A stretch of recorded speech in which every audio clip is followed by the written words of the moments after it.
দুনিয়ায় কত রকমের বাঁশ আছে জানেন? আমাদের দেখা বাঁশ ছাড়াও পৃথিবীতে এমন সব অদ্ভুত বাঁশ রয়েছে যা দেখলে চোখ কপালে উঠবে। কিছু বাঁশ আছে যেগুলো আকারে এতটাই মোটা হয় যে তা দেখলে বিশ্বাস করা কঠিন। এ জাতের বাঁশগুলোর যখন কচি অঙ্কুর বা কোড়ল বের হয় সেগুলো হয় বিশাল আকারের। পাহাড়ি বা বনাঞ্চলের বসবাসকারী মানুষ এই মোটা বাঁশের কোড়ল কেটে সবজি হিসেবে খান। প্রথমে কোড়লটিকে মাটি থেকে কেটে তুলে আনা হয়, তারপর এর বাইরের শক্ত খোসাগুলো একে একে ছাড়ানো হয়। ভেতরে পাওয়া যায় নরম সাদা অংশ যা রান্নার জন্য উপযুক্ত। এই বাঁশের কোড়ল দিয়ে মাংসের ঝোল বা বিভিন্ন ধরনের ভাজি তৈরি করা হয়। এই বাঁশ যখন পুরোপুরি বড় হয়ে যায় তখন এর কাণ্ড এতটাই চওড়া হয় যে এর একটি খণ্ড দিয়ে রান্নার পাত্রও তৈরি করা যায়। অনেকেই মোটা বাঁশের খণ্ডের ভেতরে চাল ও পানি দিয়ে ভাপে ভাত রান্না করেন। পৃথিবীতে এমন কিছু বাঁশ আছে যাদের গড়নটাই অন্যরকম। এদের মধ্যে একটি হলো কচ্ছপের খোলসের মতো দেখতে বাঁশ, যার ইংরেজি নাম টর্টয়েজ শেল ব্যাম্বু। সাধারণ বাঁশের গিঁটগুলো যেমন সমান দূরত্বে থাকে, এই বাঁশের গিঁটগুলো তেমন নয়। এর গিঁটগুলো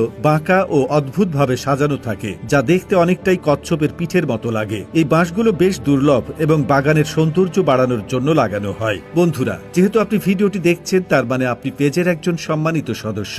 জানতে পারি আপনি কোন জেলা থেকে দেখছেন। এর পাশাপাশি রয়েছে তিন কোণা বা ত্রিভুজ আকৃতির বাঁশ। আমরা সাধারণত গোলাকার বাঁশ দেখতেই অভ্যস্ত, কিন্তু এই বাঁশগুলো জন্মগতভাবেই তিন কোণা আকারের হয়। কেটে ফেললে এর ভেতরের ফাঁপা অংশটিও ত্রিভুজের মতো দেখায়। এই গড়ন একে অন্য সব বাঁশ থেকে আলাদা করে তুলেছে। বাঁশ মানেই শুধু যে সবুজ হবে এমন কোনো কথা নেই। পৃথিবীতে নানা রঙের বাঁশও দেখা যায়। এর মধ্যে সবচেয়ে আকর্ষণীয় হলো কালো বাঁশ। এই বাঁশের কাণ্ডগুলো কুচকুচে কালো রঙের হয়। যখন এটি ছোট থাকে তখন সবুজই থাকে, কিন্তু বয়স বাড়ার সাথে সাথে ধীরে ধীরে কালো রং ধারণ করে। এর কালো রঙের জন্য এটি শৌখিন বাগান বা বাড়ির সাজসজ্জায় খুবই জনপ্রিয়। ঠিক এর বিপরীত হলো সোনালী বা হলুদ বাঁশ। এই বাঁশের কাণ্ডগুলো উজ্জ্বল হলুদ রঙের হয়। কিছু বাঁশ আছে যেগুলো বিশেষভাবে ঘর সাজানোর কাজে ব্যবহার করা হয়, যেমন লাকি ব্যাম্বু। যদিও এর নাম ব্যাম্বু বা বাঁশ, মজার ব্যাপার হলো এটি আসলে বাঁশ প্রজাতির কোনো গাছ নয়। এটি ড্রাসিনা নামক এক ধরনের গাছ, যা দেখতে ছোট বাঁশের মতো। এটিকে ছোট কাঁচের পাত্রে পানি দিয়ে রাখা হয় এবং বিশ্বাস করা হয় যে